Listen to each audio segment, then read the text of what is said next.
कार्तिक मातम में 13वां अध्याय। दैत्यों की तीक्ष्ण प्रहारों से व्याकुल देवता इधर उधर भागने लगे। तब इंद्र आदि को इस प्रकार भयभीत देखकर गरुड़ पर चढ़े भगवान युद्ध में आगे बढ़े। उन्होंने अपना सारंग नामक धनुष उठाकर बड़े जोर से टंकार किया। त्रिलोक गूंज उठा। पल मात्र में ही भगवान विष्णु ने हजारों दैत्यों के सिर काट गिराए। यह देखकर जलंधर के क्रोध की सीमा न रही।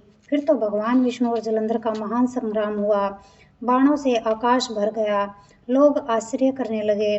भगवान विष्णु ने अपने बाणों के वेग से उस दैत्य की ध्वजा, क्षेत्र और धनुष बाण को काट डाला और एक बाण से उसकी छाती में प्रहार किया। इससे व्यथित हो उसने अपनी प्रचंड गदा उठाकर गरुड़ के मस्तक पर दे मारी।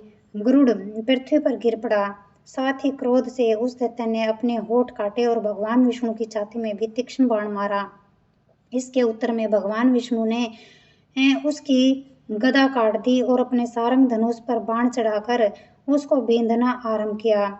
जलंधर भी उन पर अपने पैने बाण बरसाने लगे। उस समय जलंधर ने भगवान को कई पैने बाण मारकर वैष्णव धनुष को काट दिया।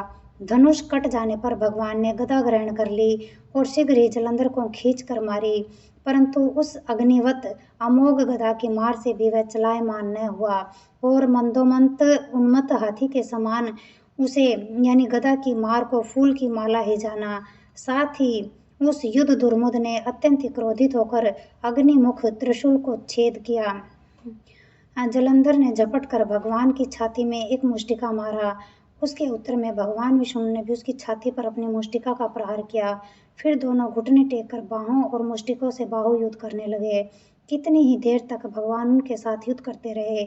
जब वह कुछ शर्मित से हो गए तब सर्वश्रेष्ठ मायावी से भगवान उस दैत्य से मेघवाणी में बोले कि हे रण दुर्मुद दैत्य श्रेष्ठ, धन्य है जो इस महायुद्ध में इतने बड़े बड़े आयुधों से भी भयभीत न हुआ। तेरे इस युद्ध से मैं बड़ा खुश हूँ। तू जो चाहे वह मांग ले, मैं अदेय वस्तु भी आज तुझे दे दूंगा।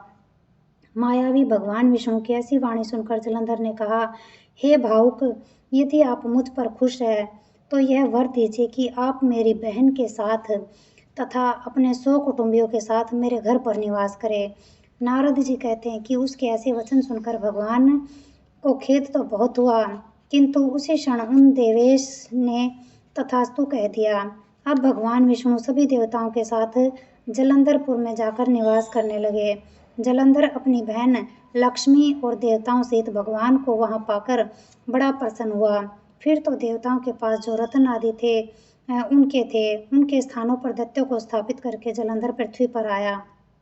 निशुंभ को पाताल में स्थापित कर दिया और देव, दानव, यक्ष, गंधर्व, सर्प, राक्षस, मनुष्य आदि सबको अपना वशवर्ती बनाकर त्रिभुवन पर शासन करने लगा। उसने धर्म अनुसार सुपुत्रों के समान प्रजा का पालन किया। उसके धर्म राज्य में सभी लोग सुखी थे।